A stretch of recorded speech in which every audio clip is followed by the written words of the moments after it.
Hello friends, good morning. Welcome back to my channel the Susmita blog.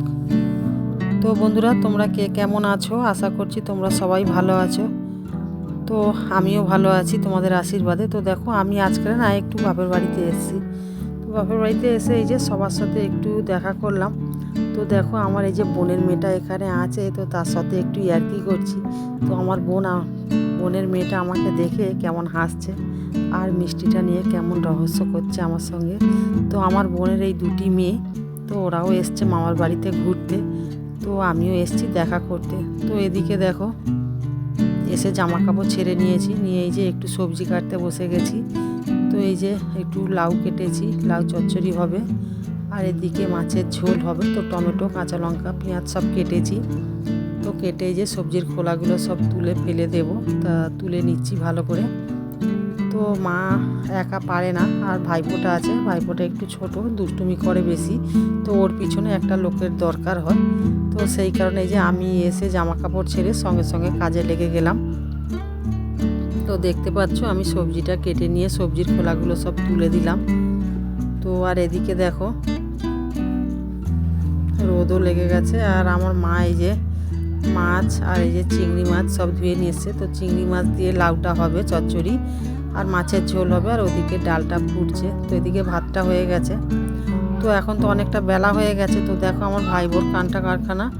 আমার ভাইপো কেমন এসছে, এসে আমার ছেলেকে ভয় দেখাচ্ছে, স্নান করতে বলছে। তো দেখো, লাঠি দিয়ে ভয় দেখাচ্ছে। তো আমার এই ভাইপোটা না প্রচণ্ড চটপটে, জানো তো বন্ধুরা। তো ওকে একাকে সামলাতে গেলে এখন দুটো লোকের প্রয়োজন হয়। তো এই কারণে মানে আমার ভাইয়ের বউ, মানে আমার ভাই বউ, ও একা পারে না। তো সেই কারণে একটু হেল্প করতে হয়। তো এদিকে দেখো কেমন উত্তরে বাতাস দিচ্ছে, এত বাতাস দিচ্ছে, জামা কাপড়গুলো সব হাওয়ায় কেমন দুলছে। আর এদিকে দেখো, আমার ছেলে এসে ঘুড়ি নিয়ে বসে পড়েছে ছাদের উপরে। তো আমার ছেলেও কম দুষ্টু নয়, আমার ছেলেও কিন্তু প্রচণ্ড পরিমাণে দুষ্টু। তো দেখো, এসে জামা কাপড়ও খোলেনি, বসে পড়েছে ঘুড়ি নিয়ে। আজ প্রচণ্ড ঠান্ডা পড়বে। আর এদিকে দেখো, আমার ভাইপো সেই আমার ছেলের পিছনেই লেগে আছে, বড় ছেলের পিছনে। এই দেখো কেমন লাগালাগি করছে। এখন এই চলে যাচ্ছে, এইবারে যা আমি বকেছি বকতেও নিচে চলে যাচ্ছে। তো দেখো, ও একা একাই সিঁড়িতে ধরে ধরে লাফছে। তো দুপুরে তো রান্না বান্না খাওয়া হয়ে গেছে। তো বিকেলে আর শ্যুট করা হয়নি, একটু গল্প করছিলাম। তো দেখো, একেবারে চলে এলাম সন্ধ্যায়। তো এই দেখো, আমার ভাইপো সব খেলাধুলা করেছে, কত খেলনা। আর আমার মা বসে বসে কেমন ঘুমোচ্ছে দেখো। আর আমার বড় ছেলে ওদিকে মুড়ির মশলা মুড়ি করছে। আর আমার ছোট ছেলে দেখো কেমন শুয়ে মোবাইল দেখছে খালি গায়ে। তো আমি দেখতে এলাম যে আমার ছেলে মুড়িটা কত দূর মাখালো। তো এই যে, ও মামার বাড়িতে এলে মুড়ি চাট করলে ওর মামা খেতে পছন্দ করে। তো সেই কারণে ও একা একাই মুড়ি চাট করতে চলে আসে, আর ওর মামা ওর হাতের মুড়ি চাটটা খেতেই পছন্দ করে। তো সন্ধ্যায় এই যে চা হয়ে গেছে। তো চা তো খাওয়া দাওয়া হয়ে গেছে। তো আমার ছেলে যে মুড়ি চাট করেছে, মামা বসে আছে মুড়ি চাট খাওয়ার জন্য। তো আমার ছেলের হাতের মুড়ি চাট বা যে কোনো তেলে ভাজা জিনিস খেতে আমার ভাই খুব ভালোবাসে। তো আমার ছেলে একটু ভালো বানাতে পারে। তো এই কারণে যখনই আসবে তখনই বলবে যে ভাগনা, তুই একটু মুড়ি চাট করে দে, একটু কিছু বানিয়ে দে। তো আমার ছেলেও খুব খুশি হয়। তো আমার ছেলেও এই যে বানিয়ে নিয়ে এসছে, মামা ভাগনা সব একসঙ্গে খাবে বলে। তো তোমরা দেখতেই পাচ্ছ বন্ধুরা।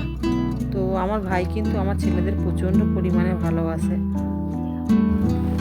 তো তোমরা দেখেই বুঝতে পারছো। তো দেখো, দু ভাগনাকে নিয়ে খেতে বসেছে মামা।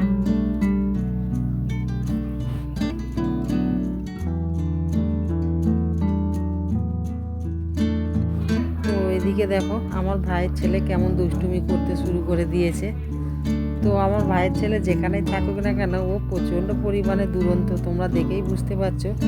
আর আমার ছোট ছেলের কাণ্ড কারখানা দেখো, এত ঠান্ডার সময়ও গায়ে জামা দেয়নি, ওর নাকি প্রচণ্ড গরম লাগছে। তো আমার ভাইপো দেখো চলে এসছে আমার বাবাকে ডাকতে মুড়ি খাওয়ার জন্য।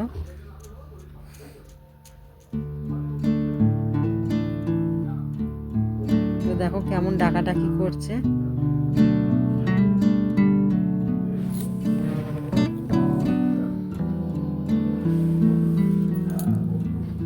তো দেখছো বন্ধুরা আমার ভাইপো কেমন আমার বাবার হাত ধরে টানাটানি করছে, মুড়ি খাওয়ার জন্য টানাটানি করছে। দেখো তো যেই আসবে না বলেছে ও চলে এসছে সঙ্গে সঙ্গে। তো বন্ধুরা ভিডিওটা যদি ভালো লেগে থাকে অবশ্যই like comment share and subscriber করে দিতে ভুলবে না। তো এখন বাজে প্রায় 8:30। তো এই যে আমার মা রুটি বানাচ্ছে রাত্রে খাওয়ার জন্য। তো রুটি আর এপাশে আলুর দম বানানো হয়েছে। তো ভিডিওটা এখনের মতো শেষ করলাম। সবাই ভালো থেকো, টাটা।